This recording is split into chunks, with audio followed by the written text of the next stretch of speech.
Greetings, Leica fans and Leica fam. I'm your host today, Antonio Di Benedetto, here to welcome you to another edition. Actually, this is not Stay Home with Leica anymore. We now call this Leica Conversations. So we are so happy to be relaunching our platform of these fantastic webinars featuring amazing photographers and amazing talented people from all over, from all walks of life, and with one major thing in common, the world of Leica.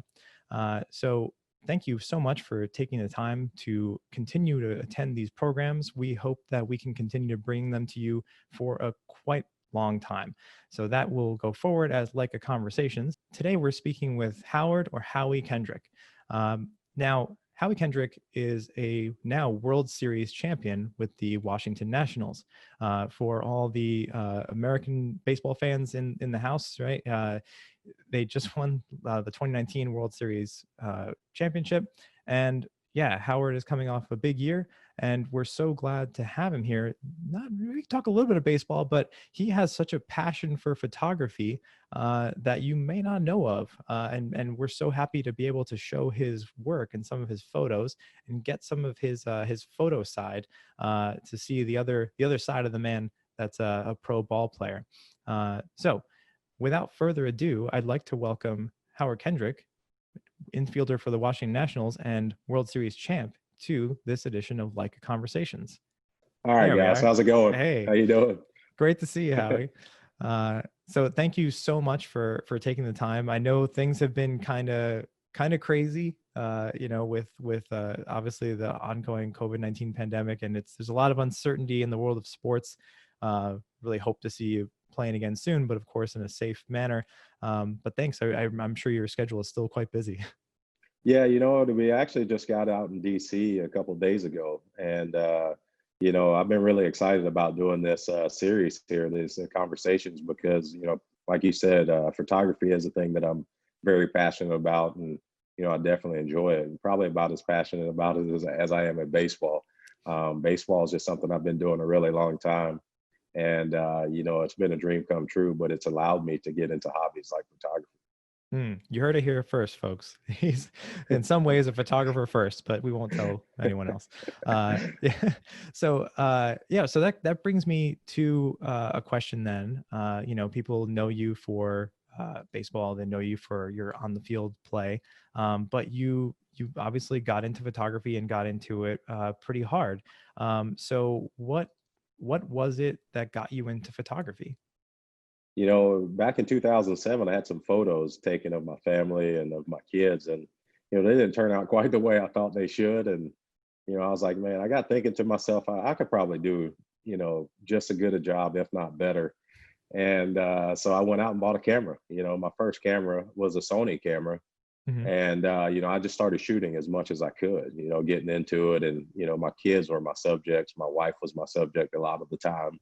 Mm-hmm. And I didn't realize I was going to fall in love with photography. I just picked it up and was like, oh, I'll just do it just so I'll have photos of my family.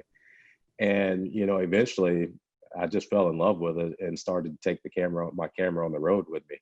And one thing led to another. I started talking to team photographers and really getting into it and just learning from different people. And the images just started coming to me. I didn't really have the eye for it right away, but it was something that I just kind of learned over time, and started learning the basics of photography, and just bounced off of those things and continued to just grow and grow and grow and make Mm-hmm. a lot of mistakes, and just try to learn from them and miss a lot of shots, and just keep shooting. Right. It's just like any craft, right? You have to just keep at it, and you got to start somewhere. And everyone starts, there's actually like a funny quote that I sometimes tell myself: sucking at something is the first step to being good at something. Yeah, I think failure is a big thing, and Mm-hmm. just like with baseball, I find a lot of times I fail at a lot of things with photography. Just like baseball, if I can be great 3 out of 10 times, I'm successful. Mm-hmm. So in photography, I want to have more success than that, but there's days where I go out and I strike out. I don't get anything, but that's part of it. That's part of the process, and I think that's part of the joy. I almost find joy in failing sometimes, because it teaches us that, hey, we need to improve, we need to get better. And when you miss those images that you wanted to get, and you're like, all right, this is what I need to do next time. and you come up with more of a game plan. You have an idea of how you see things or how you want to shoot something. And I feel like those mistakes or those misses really help you gain an understanding of how you want to do it the next time. Yeah, absolutely. And it's so funny how you put it so succinctly with the baseball comparison, right? Yeah, like you said, 3 for 5 is a good day, and sometimes as a photographers and artists, you can put a lot of and I'm sure, of course, athletes do as well. You put a lot of pressure on yourself. You got to get good and get good fast, right? But it's a challenge, and it's a long journey, right? And It then it's is. a career. Yeah, I think, like baseball, I mean, my goal in baseball is to be around for at least 10 years. I've been around for 15 years now. And I can tell you this, and I've documented a lot of that because of the camera. Mhm. And I take my camera with me all the time. I always have it. And, you catch those moments that are, you know, precious. You don't always catch them. But I mean, if I have my camera with me, I know there's an opportunity. And I think that's the big thing about photography too, is just having that opportunity to make a great image. It's just Yeah. like having the opportunity to have success at the plate. In the World Series, I worked my whole career to be able to have those opportunities, and they just happen to come about at the right time. Some of it's luck, as in other things in life, and some of it's skill. So I think if you don't practice your skills and hone them, like with the camera as well, then you will miss out on those lucky opportunities. Yeah, absolutely. It's something that I think not a lot of people, and that's why I love that, we've talked to some athletes on these programs before, mostly from the world of football. But there's something about work ethic that I think, when you're in the world of sports, it comes natural, like the thought of practice, practice, practice. And Yeah. I think from what I've seen, and with the pressures you put on yourself as to be creative and be artistic, you look at Instagram, you look at the greats, you look at the Henri Cartier-Bressons, right? The Gary Winograns, the name a million of them, and modern day greats too, Maggie Stieber, or Pete Halverson. You There's this immediate pressure of like, I'm not that good, right? But I think when it comes to like the physicality of athletics, so there's something, well, I can get better if I work. Sometimes you have to remind yourself of that in the creative sense too. You can get better if you work at it. Yeah, and that's true. And a lot of times the images that we take, I mean, we're going to be our own worst critic. And I have images that I take that turned out to be some of my most liked ones, but I was like, man, I don't know if I should ever even post this thing. But a friend Yeah. of mine told me, he goes, hey, man, he goes, just put it out there. He goes, what's the worst that could happen? And that kind of got me over the hump a little bit, because I always worry, I think we fall into worrying about the likes and how many people are going to like our stuff. I think the thing is, as long as you love what you do, and you're doing it for the right reasons, and you're not doing it for people to love your images, but you're doing it because you want to put across a message or have someone, even if you get one or two people, that's more people than zero, but Hmm. at the end of the day, I think I've learned just to put it out there and just enjoy the photography. And I want to make great images, but sometimes somebody else might not see it that way, but it doesn't mean that it's not a great image. And I believe I've talked to Phil about some of those things before. And then a good friend of mine, John Suhu, he's a photographer for one of the sports teams, and then our local photographer with DC. Um, he's really taught me a lot about photography. And he said, hey, man, if you're going to make great images, you can't be afraid to show them to people. So I just kind of put them out there and see how they go. And, I've got I got a warm reception for a lot of the images that I make. And, I think that's pretty cool. Yeah, absolutely. Now, I've just been kind of going through a small slideshow, a carousel of your images. We have a bunch more to show still. So yeah, I could definitely, I get a lot of that vibe off you, that it's photography has become a very big part of your life, and you're capturing your everyday travels, you're capturing life, obviously capturing your family is a big part of that too.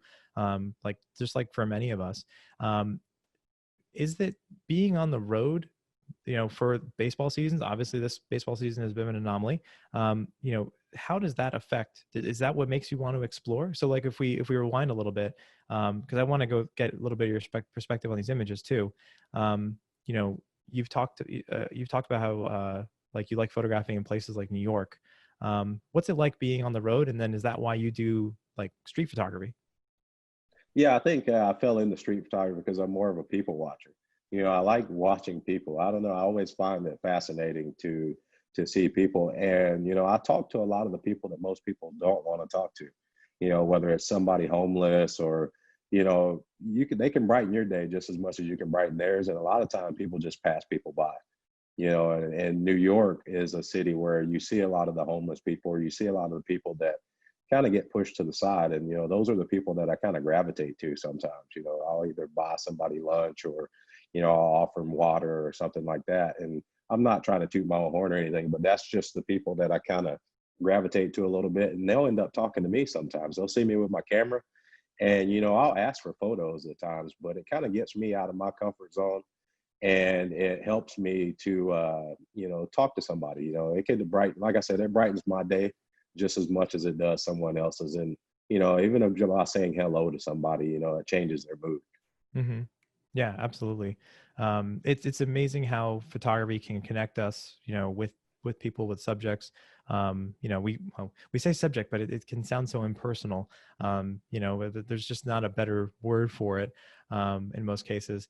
But yeah, it can be that common language, and you know, you can, you know, make someone light up and make their day by showing them their picture that you took of them on the street, sharing it with them later. You know, I've had some great conversations with people, you know, through just taking their picture, or them allowing me to take their picture. So yeah, it's fantastic. And now some of these images have a particular look to them.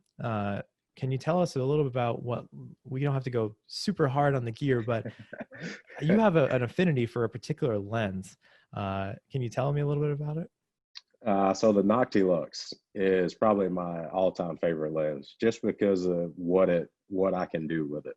You know, the ability to shoot at a 0.95 and have the eyes in focus, or just the face, and just completely take out all the background. I think it makes the images look more 3D.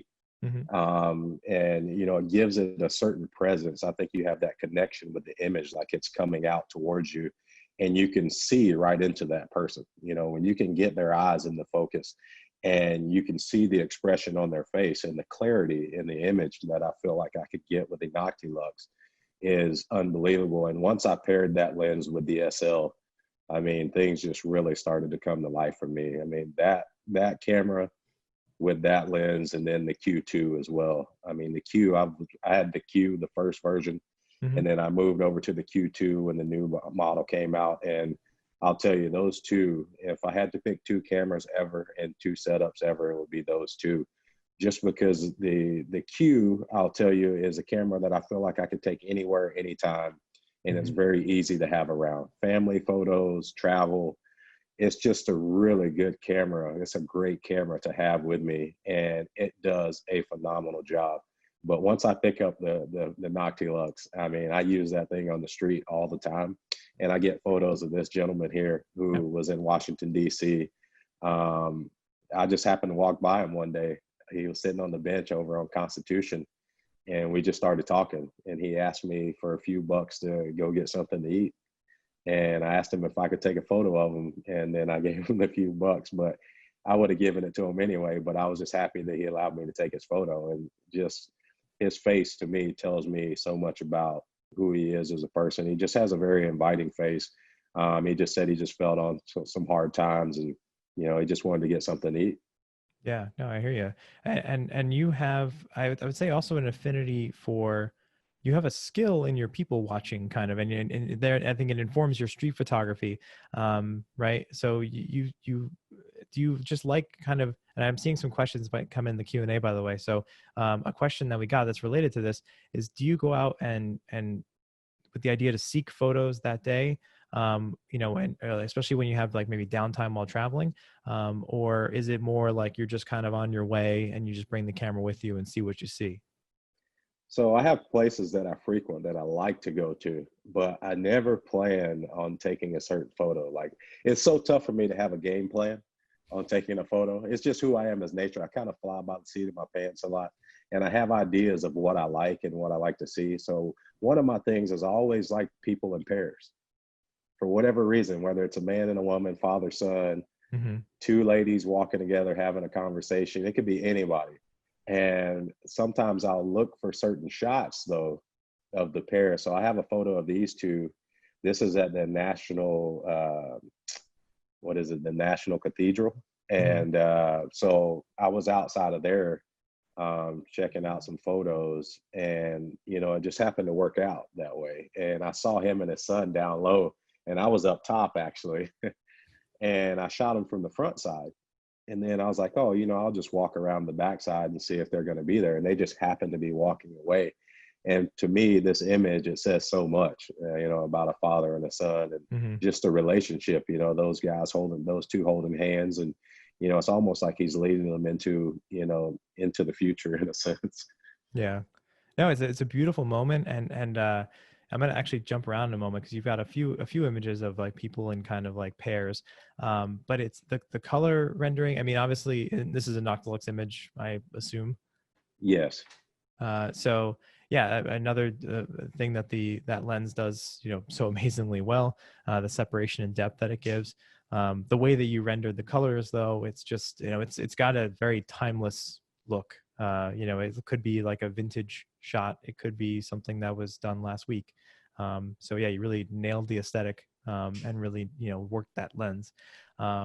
So I commend you on a lot of your Noctilux work, really. And for people that don't know the Noctilux, or people a little more newer to Leica, it's our 50 millimeter f0.95 M lens. And being an M lens is manual focus, so it can be a little bit of a challenge to get this kind of narrow depth of field, and nail it in focus like you have a talent for, Howard. A lot of practice. I've missed so many. And, one of your instructors at the Leica store LA, Phil, Mm-hmm. really helped me out with learning to get a handle on this lens. And, he taught me a few tips and tricks of, doing it. And then once I paired it with the SL, though, things got a lot easier as far as what that camera could do with the lens. And, Mm-hmm. that helped me out a lot too. Yeah, absolutely. Shout out to Phil. Phil is with us here in the chat, helping us out. So everyone say hi to Phil in the chat.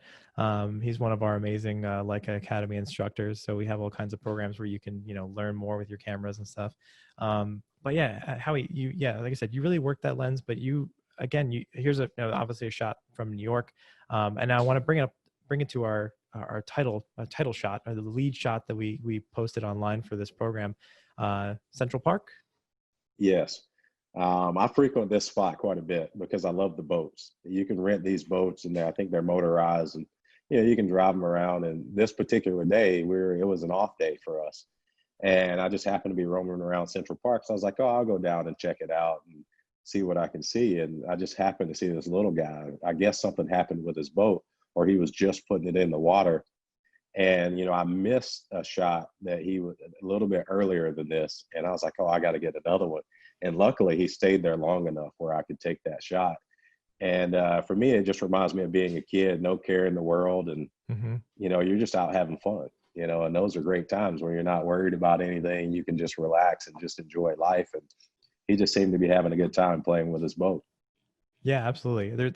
I agree wholeheartedly. There's something about that, when you become an adult, everything's always on your mind at all times, right? But there's when you're a kid, that I bet this kid has nothing focused on more than that boat and just enjoying what he's doing right in that moment. And the way you separate and isolate the subject with a lens like that, right? It really helps the narrative. It's not just for an aesthetic. It can really help isolate your subject and draw you into the photo, as you said earlier. So wonderful shot. Really love this image, and I Thank you. know that location, and the fact that you said you frequent it makes a lot of sense to me, because it's a great, like, people watching and street photography kind of place. A lot of tourists around, and it can be kind of fun to photograph. Yeah, Um, definitely. Now, you mentioned your love of the Noctilux is very well established, and we'll have more images that show it. You mentioned the Q too. And we talked briefly about some family photos, which of course are so important to so many of us. So we have a few that you shared with us, and I believe these are all Q2 images. These shots of Yes, your they boys. are. Yes, this is my youngest son, Tyson. And, this is at his birthday party. He turned 9. And his brother told me, he goes, oh, I'm going to go get him. I said, he's going to be mad at you. I remember talking to him about it. And he went and snuck up behind him and just like hit him right in the face with a piece of cake. So my kids are very accustomed to me having the camera around. They love it. They're used to it. When they were younger, I started when they were babies, And now I have photos of them from like every year, birthdays, just them being kids. And, and that's my oldest, Owen, with his youngest brother, Tyson. And, they're so used to the camera now that they don't even change expressions, or they'll smile. And, they like having the photos because now they have iPads and they have their little cell phones and stuff. And they get into having the photos of themselves. So, it's always good when my kids are very inviting, and they're welcome. They welcome the camera a lot. And for me, it's great because I have all these memories, and it takes me back to a time where, once they get older, I could always go back and look at these images. And, this image here was in New York, I think at Jane's Carousel, I believe is that In what it's Brooklyn. called? Yeah, right. So I guess it's one of the oldest carousels in the United States. And, I frequent that spot as well. I always get on the train, and I go down to the Brooklyn Bridge area. I'll walk across the Brooklyn Bridge. I mean, I do it probably 2 or 3 days. If we're in New York for 4 days, I'll be down there 2 out of the 3 days. Oh, And cool. it's just one of my favorite areas to walk around. And there's just so much to take in as far as people. I mean, I probably have a million shots of the bridge, the trade center. I walk around that whole area. I just really enjoy being down on that side of town. Yeah. And, you can never get enough images there. There's always something there that you could find to shoot. Yeah, absolutely. I mean, and it's one of those things you mentioned how, you've got a lot of pictures of the bridge, and I think we actually have even a shot that you did in that same area. I believe it's Manhattan Bridge, which is, one of those things that, sure, it's an Instagram hotspot, and a lot of people, take a similar photo, but there's something to be said about making your photo of, of something that gets photographed all the time. It's still your memento, your keepsake. It's still that moment in time when you visited it. That's a helpful thing about metadata when you go in your old Lightroom catalog and see the years that you photographed, and oh yes, I remember this trip, and there's special memories to it. So I think it's great that you just kind of seem to just kind of go of the perspective of just say yes, just go and take the pictures, enjoy it, and you're gonna, like you said, sometimes there's a fail here and there, or shot doesn't really work out, but that's okay. That's why there's a delete button. That's why there's an archive button, and but you're going to get memories, and these memories with your family, of course, and on your memories on the road, of course, seem like they can be so important. Because you don't, I mean, when the season's ongoing, what are the stretches like where you're not with your family? We go on 10-game road trips sometimes, and it depends on if they're in town, because my kids, they're older now, so they're in school. So they're only usually with me full time during the summertime. And then they'll make trips throughout the year to certain cities. And, it gets fun. They'll come to Baltimore. They love being in DC, New York. They came to Miami last year, and then a lot of the West Coast, because I live out in Arizona. They'll come to a lot of the West Coast teams, San Diego, LA, San Francisco. Like this photo here, this is my wife. She actually took a trip by herself, and we were in San Francisco. And we got up early one morning, and we rented a car, and we drove up to just to the other side of the bay, across the Golden Gate Bridge, and we hung out, and we had a good time just walking. I think there's some trails back through there as well, up in the hills. And so we got out and walked around for a little while, and she's normally not too fond of me taking photos of her. She goes, "Oh, why are you taking all those photos?" And but this is one of my favorites of her. I love this photo. She's just so happy in this photo, and we just had a good time that day. It just takes me back to a good time. Yeah, it's a beautiful photo, and it's there's a genuinely wonderful reaction you got on her face, and you captured that moment. And I brought it up because you mentioned like West Coast, and you mentioned your family. So this was SL or monochrome, or This is with the Q. oh, So Q. Sorry. yeah, oh yeah, I took this one with the Q. So it's one of those road trips where I only brought the Q with me that road trip, and it does fine. Like, it does a great job. So I don't ever feel like I'm out of place with that camera, because if I want to go manual, I can go manual. If I want to go automatic, you have that option as well. And then you have the macro mode as well. So it does so much for a camera with a fixed lens. And people ask me about that camera a lot too. They're like, "Oh, what is that?" Da da da da da. And so I get into conversations with people about it. And then once I explain to them, they go, "Oh, okay." And a few of my friends actually purchased them after seeing me with mine. and I showed them what the camera was capable of, and they go, oh, so they really enjoyed it. And I actually keep my screen in black and white all the time. I never really shoot in color because I Okay. always want to see what it looks like in black and white first, Right. purely because that's the style of photography that I love. I feel like in black and white, you look at the subject and you look at what's there, versus sometimes when we do color, I feel like we get distracted by all the things around the photo instead of just looking at your subject. And, that was one of the things that really drew me to black and white. And, probably my first Leica camera was the monochrome. I Yeah. purchased that camera, and purely because it only shot in black and white. Now, this will be kind of ironic, but my wife, she doesn't like when I shoot in black and white, but I shoot in black and white all the time. So, and when I do images, I have to do them in both. So I do them in color, and then I also do them in black and white because I love black and white. That's hilarious, and I can commiserate with you. My fiance is not a fan of when I bring the monochrome around because she just likes having the option. And there are times where I go like, I'm bringing the monochrome only on this trip, and there are times where I've won that argument, and it's like, all right, fine. And there are times where it's like, no, please bring the Q. Like she knows enough. She's like, just bring the Q, please. Like keep it simple. Yeah, that's where my wife's at. She goes, I want to at least have the option to do whatever. And, it's great because she loves the images no matter what. Mm-hmm. But her preference is color and mine's black and white. So, even with the Q, you can do the best of both worlds. And a lot of the other Leica cameras as well, the M10, the M9, the MP, you can do a lot of different things. And, I have no problem converting the images as well. Right. Yeah, it's still worthwhile to capture it. There's obviously something to shooting the monochrome, and I think it's amazing that you jumped in, not just, you jumped into the world of Leica. You went in not just with the M, right, which for a lot of people is already a big step because it's manual focus all the time, but also all the way to the monochrome, which is like, the niche within the niche, and you really went kind of hardcore. But I think it shows that you have a love for black and white, which is fantastic. And it shows in your work, which is so good, like, and you get capture these amazing moments, not just street scenes, but even with your family, bringing all this to light using negative space and capturing depth with black and white. So it's fantastic. I want to now segue to a couple of questions actually, because I see thank you everyone, got some great questions coming in the Q&A. And I want to start with the monochrome kind of as a jumping off point. You kind of answered this question already, your love for black and white. But let's see if we can do like almost like a little lightning round, answer a few questions before we jump to more pictures. Okay. So we already, I think, answered what your favorite city for taking photos. Is it New York, hands down, or any others competing? No, New York is definitely, the number one city, hands down. Just the culture, the people. There's just so much to take in New York. You see a lot of the interesting characters. You have a little bit of everything. If you want to shoot monuments, you want to shoot, people, if you want to do landscape stuff, you can do a little bit of everything there in New York. And there's so many parts of town that you can go to where the atmosphere changes. And that's one thing I do love about being in the big city.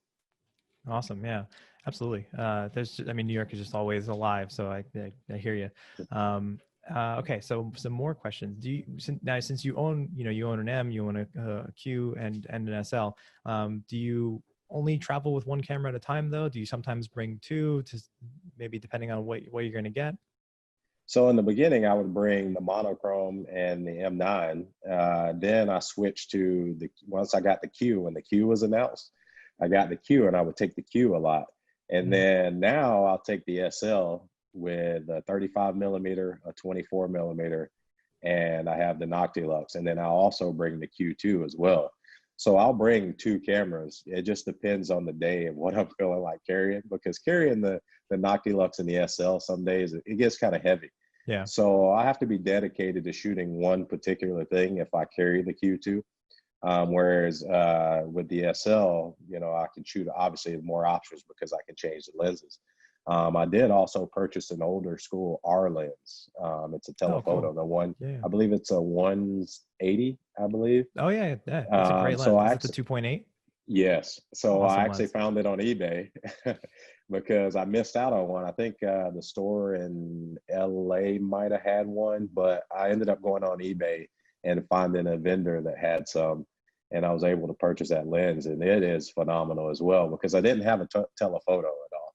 Hmm. So I went that route. And then, but that one's pretty heavy, so I don't carry that as much. So the 50 is pretty much my go-to.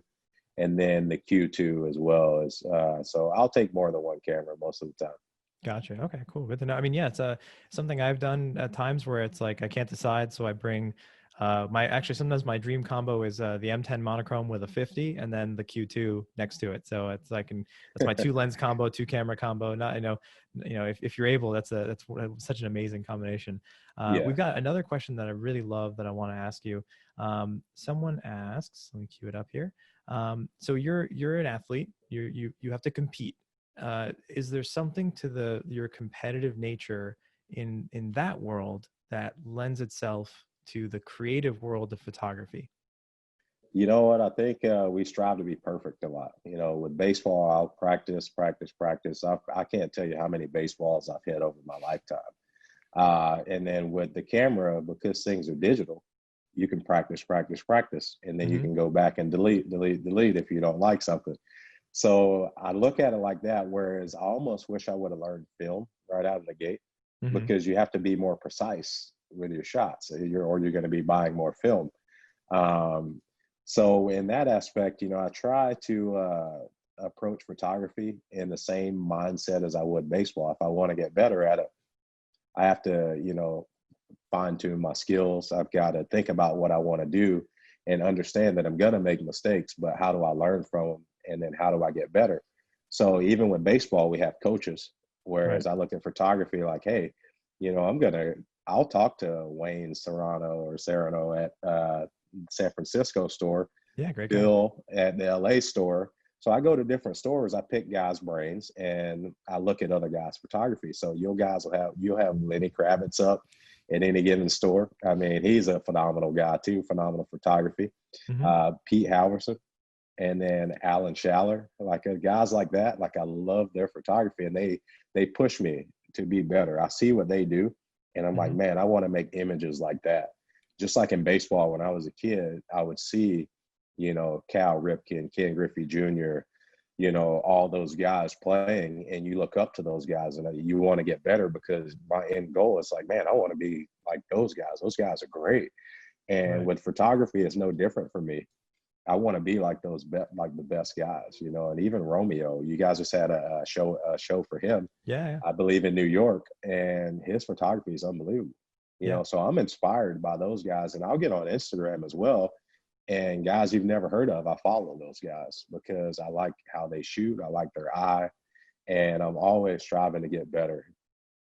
Yeah, that's amazing, man. And the people you mentioned, like Romeo, fantastic guy, talent on the field, and talent behind the camera. Pete Halverson, Alan Schaller, these guys are like modern legends, and the things they're doing with their photography these days is just fantastic. So there's something that's fantastic that you seek out kind of an idol in some ways, and then but there's that element of like I always look at it as like you can start off by trying to mimic something, and that's okay because like imitation is good actually, and then you're gonna learn from that, and to make it your own and form it and make it malleable, and then it becomes part of your repertoire, and it's just inspiration. So inspiration is key. So that's fantastic. Uh, yeah, thanks for sharing those tidbits and Oh, info. no problem. So we've got still a bunch more images, and I want to go into. I see some people asking about it. You mentioned how you've talked to some of the team photographers, and obviously you have access like few others do because you play on the team. So we have a few images that I wanted to share. Let me cue them up of some images that you've shot in the clubhouse and kind of behind the scenes, where I think you get just a perspective that even a team photographer can't. Can you tell me about this lead image here? I believe this is your hitting coach. Yeah, his name's Kevin Long. He and I, we have a really good relationship. I've always admired him from afar for years, and it wasn't until I got signed by the Nationals and he became the hitting coach of the Nationals that we became really good friends. And he's a really good guy, great personality, and to me, this photo says so much about who he is. And even though he may look really serious in there, we were joking around just before that, and somebody said something. He's like, "Really?" So capture moments like these. And, this is probably one of my favorite images I've taken because we're friends. Mhm. I know them. And this is one of those photos that, we've had a conversation before about you'd put up in your house. I would do that because I know Kevin, I know the person that he is, and I know how much respect I have for him. And, to have an image like this that I've taken of him, every time I see it, it would take me back to, who he is as a person and our friendship. Mhm. Yeah, it's amazing what we can capture of just the people we know, the people we work with. It's hard sometimes to get them to sit for a portrait, even if it's kind of a candid portrait, get them to take it seriously for just a moment, or look at the camera and not go like this. But yeah, here you got a great one of him. Yeah, most of the guys aren't they aren't shy around me with the camera just because our relationship, we're like brothers. And, I Hmm. spend a ton of time with these guys. And, like this photo here, Adam, he and I are pretty much, that's like my best friend on the team. We Hmm. have a lot in common. He's into cars and a lot of the other things that I'm into. And, our personalities, we just click well together. We hang out together, we play golf together, cars and coffee. He's just a great guy and we just really click. Hmm. And, last year, a lot of people fell in love with our driving. Once we hit a home run, we'd always drive and shift gears after the home runs. And, he's always very inviting. His kids come around a lot. I love his kids being around the locker room. I have photos of him with his kids as well. And he's just such a great guy. And, moments like this, I send these photos to the guys and, they're very appreciative of them. And, I'm thankful that they look at me like, trust me enough to that I could share these moments with them. Right, because I mean, the clubhouse is a fairly private. I mean, I know that the news cameras will come in for interviews and stuff, but that's only for a certain window, right? Yeah. Well, And so it's a very and private place. yeah, and at this time, nobody's in there at this time. This is right before the game. He's studying to get ready to go out on the mound. He's going over the hitters and he's getting prepped for the game. I feel like every guy has a routine before the game. And I know on this particular day, I wasn't playing that day. At least I didn't start the game that day. So I had some extra time on my hands. So I'll pull out my camera Hmm. because to me, this time right here is like one of my favorite times because guys are starting to get locked in for the game. Hmm. So you get images that, they're having their own moments. And then sometimes they'll look up at me and see me taking a photo and they'll just give me a smile. They don't get offended. They're not mad. I just try not to get too much in their space. Right. But, it's fun because, like I said, these moments and these images right here are the ones that I like to have because nobody else sees this, Hmm. unless I take a photo. And the only reason anybody see them, I'll post them and I'll ask them if they're okay with me posting them too. And most guys are like, oh, yeah, go ahead. I don't care. Right, right. No, I mean, again, you have their trust, because you're a teammate, and it makes a lot of sense. They would have this comfort level with you, that it's. I'm sure maybe you've experienced this too. When if a team photographer is coming by, if or press photographers, that maybe there's a feeling like you have to kind of be on. But if you're taking their picture, it can be lead to these kinds of moments, which are, yeah, just really charming and candid, and it has a very kind of personal vibe to it. Is this a Q image, by the way? I'm trying to see This if I can one, guess this it. one definitely is. Yeah, this one definitely is. And he, it's funny because this is Tony. He's with a different team this year, but Hmm. unbelievable person, and that's the one thing I can say about a lot of guys that I photograph on our team and just everybody on our team in general. We had such a great chemistry and we do have such a great chemistry as players. It's like we literally are brothers. I mean, we have each other's back. And Hmm. to be able to be a part of a team with guys like these guys, it's truly very fun. And after being around for so long, I mean, I've never been in a locker room with the chemistry like we had with these players. So to be able to have these images and to get these little moments like this, I mean, it Hmm. takes me back and it helps me really enjoy you know my time with these guys. Yeah, absolutely. Now we got a question actually from an audience, from a viewer. Uh, are you able to take a camera into the dugout, or is that like there's certain rules that you can't go beyond a certain point, even as a player? You know what? We still the team photographer, Paul. We steal his stuff sometimes and mess around with the camera. But as far as me having my own gear during the game, I respect the game of baseball too much, and I could never take my camera in the dugout while I'm playing and do it that way. I mean, Mhm. I've heard stories of people that have had the shutter releases in their pockets and had camera setups during the game. But this Wow. is like back in the day. I won't say any names, but No I worries. do know that that's 100% true story, and that would be cool. But I just feel like if I'm playing baseball, I have to play baseball. And Mhm. when I'm doing photography, I love doing photography, and it is my hobby. It's not my job, but I love it as well too. And that would be awesome, but I find myself focusing a little more on the game, and I would miss more shots. Now, after I'm done playing, maybe I go back and get in the dugout in the camera wells and take some shots. Gotcha. Yeah, no, that's very, it's understandable. Like just as we saw in the picture of Strass, you have to, there's I'm sure there's a mode, a zone you get into, when you're playing, or especially before the game, and I'm sure also maybe after a game, uh, you have a great performance and you feel jazzed, maybe you want to take pictures, or you're motivated, maybe not such a great day, and maybe you just don't want to even hear anybody talk. I can imagine it can be a range of emotions that can inform and motivate your photography and also maybe detract from it. Yeah, sometimes, and but it's fun though. I really enjoy having my camera around with me in the locker room because the images like this. This is Juan, and Juan, young player, came up when he was 19, and you would have thought he's been around the league for 5, 10 years because of the way he carries himself. For a young player, he just has really good poise, great family. He's a really good teammate, and they put him beside me because I'm the older guy, kind of a veteran guy. And there's not much I really need to tell him, but he welcomes my camera too, and he knows, and he's just like, "Hey, man, I don't care. Take whatever you want." So Right. And it's awesome, awesome moment. And again, very contemplative. And I love these images.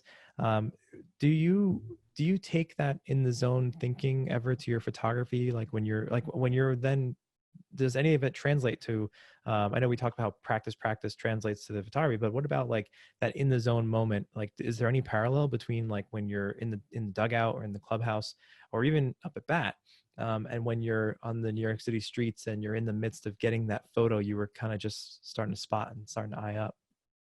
yeah, so a lot of times I'll be walking around, I have my headphones on and music, and sometimes some of my photography is fueled by the music. So I'll zone out into the music, and I'll Mm, see stuff, and I'll take an image of somebody, and they'll look at me like, "Man, did this guy just take my photo?"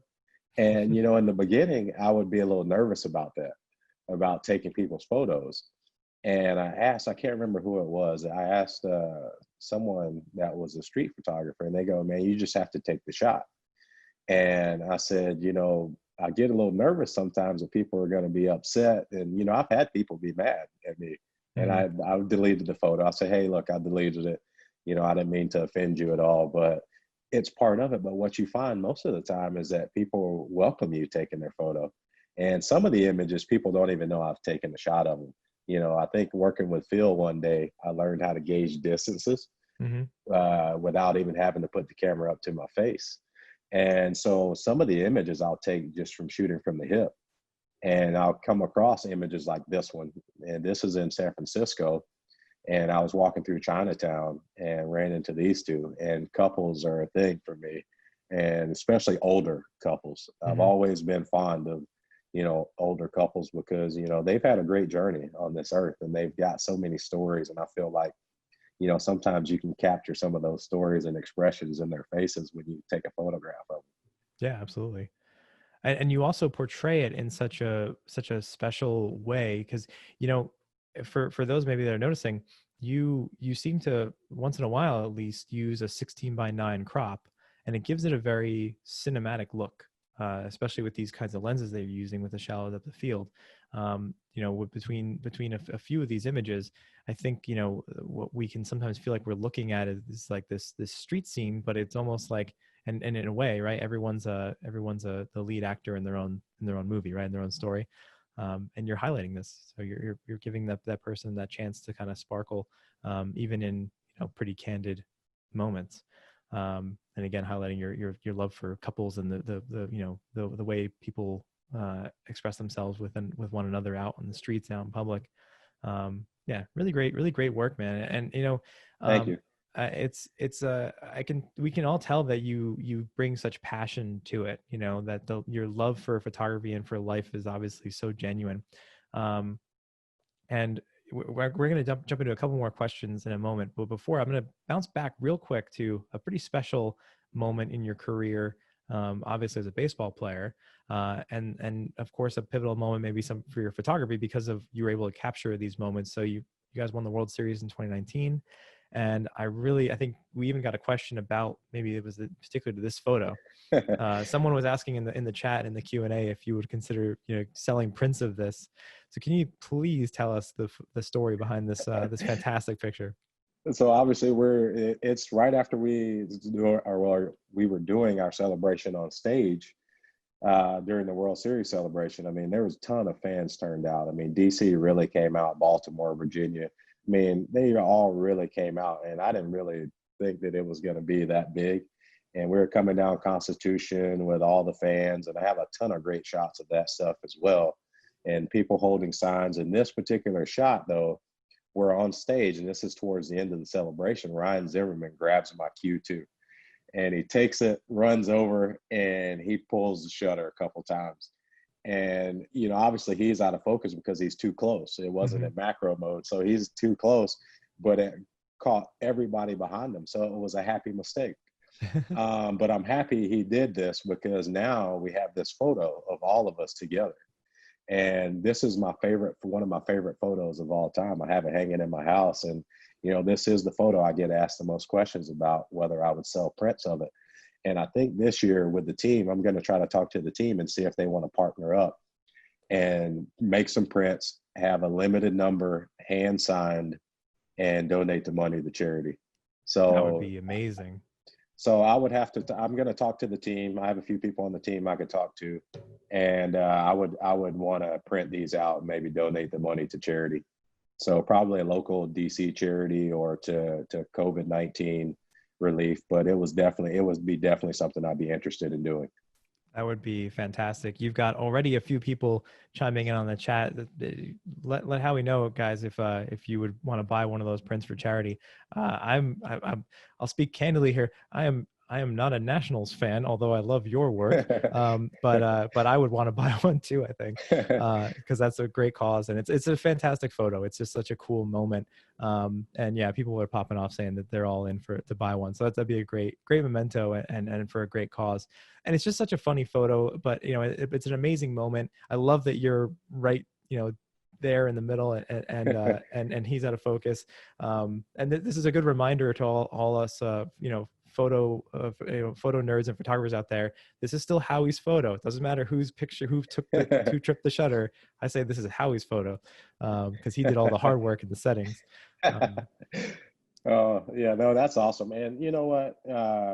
I think that this shows the character of our team too. You know, every guy in this photo is happy.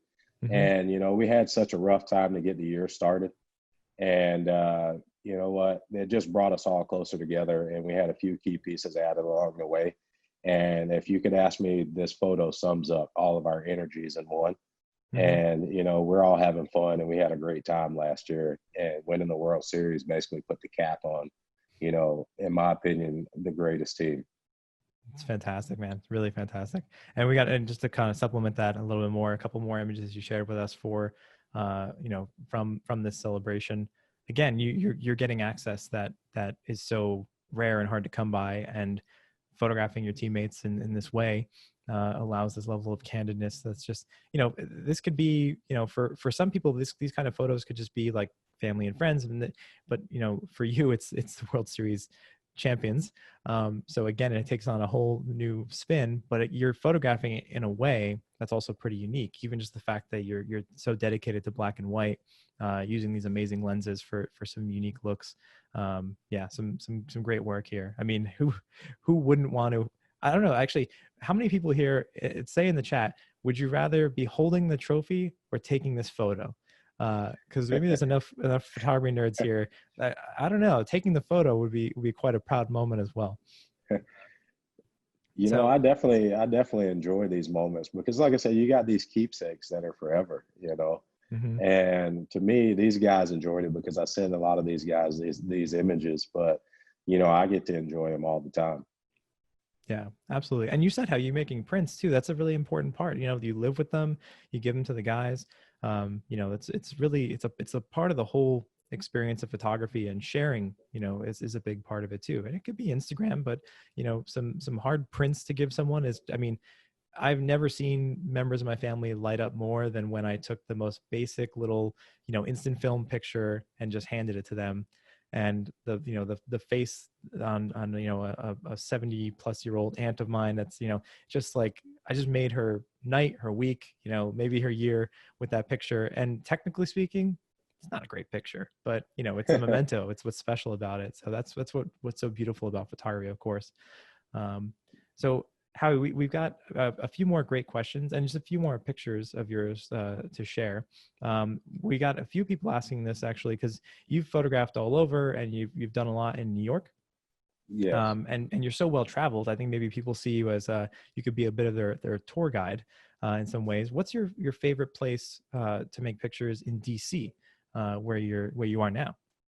So it's funny, but the Lincoln Monument is my Mm-hmm. favorite. Lincoln's my favorite president, Mm-hmm. to be honest with you. I just love what he stood for, who he was as a man, and that you'll find me a lot over there. I go to Martin Luther King Jr. statue quite a bit, but most of my time is spent over near the Lincoln, and then I have an electric skateboard, so I'm usually cruising through, and I'll see most of the park police and stuff. They usually wave at me and stuff. They don't usually say anything, but I spent a lot of time over by the Smithsonian, and then the Air and Space Museum out by Dulles is actually my second favorite place, just Mm-hmm. because I love aircrafts. The SR-71 that's there, I love going out there. And then they've got the Discovery there.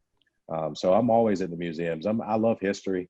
I Mm-hmm. love DC because of all the history. The Black History Museum's another one of my favorites. I just think there's so much history there, and there's a truth there Yeah. that I encourage people to see. I think museums like the Holocaust Museum's another good one to go to, because history, it tells the truth of history. And anytime you can do that and give people the real perspective of things, I think that's great, because sometimes we get some altered truths, I think, in life. And I think if you go see things for yourself and experience them for yourself, then you can form your own opinion and you can see what you think is real. Yeah, absolutely. Great. I mean, it's a great tip. And actually, candidly, I was in DC last year, and I loved my trip to the Air and Space Museum. And sometimes it's fun to just kind of be a tourist a little bit, but at the same time, these places where there's such a density of people, it can be it leads to some amazing street photography, because what you may see. I love DC area beyond the National Mall as well. And when there's events, sometimes you see quite some characters, we'll say. So, all right, I've got just a couple more questions, but thank you so much. This has been fantastic, by the way. I've been And enjoying this. It's been great, man. It's cool. been great. So we've got. I'm gonna blow up his spot a little bit. Mr. Pete Halverson, who we spoke about earlier, is in this webinar and is watching. So a little bit name drop to Pete, and a nod and hello to Pete. How's it going, man? He's got a great question here that I love, and I want to ask you on his behalf. It says, you're a man who loves the best instruments, right? Whether it's cameras, cars, watches. So give me your favorite. I'm gonna list off a few. Your favorite Leica setup, your favorite Porsche, your favorite baseball bat, and your favorite watch. All right. So the favorite Leica setup would definitely be the Noctilux with the SL combined. Favorite Porsche is 993, a 97 993. I love that car. Nice. And then favorite watch, I have a Patek Philippe 5726. It was like one of my holy grail watches. I was able to obtain that last year. It was my World Series gift. Oh, wow. And then what was the last one? Last one will be, do you have a favorite baseball bat?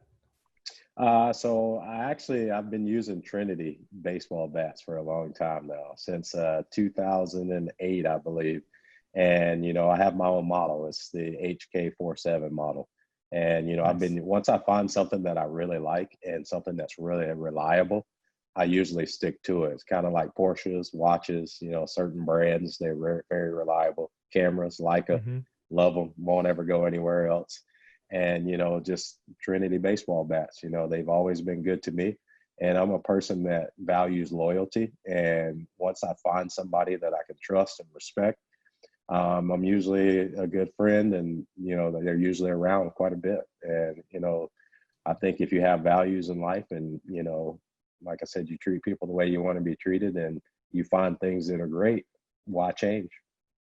Absolutely. That's so eloquently put, Howie, and really appreciate your your sharing of all these things. There's so many parallels to the world of Leica. We always try to tell people, it's like some people say like, oh, is Leica's like the Rolex of the Rolex of cameras, the Porsche of cameras. Whatever you're into, there's always something that's kind of the best and or at least known as the standard, the pinnacle.